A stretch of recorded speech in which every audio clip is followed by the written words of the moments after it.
Hello po mga ka-travelers, nakikita nyo po yung kulay ng tubig.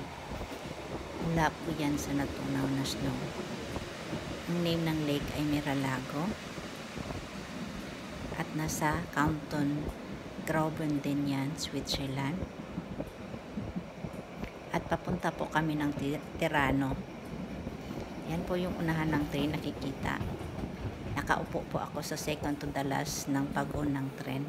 Kaya kuha ko ang unahan. Yung pag-ikot niya, nakikita nyo po yung ganda ng lawak ng lake.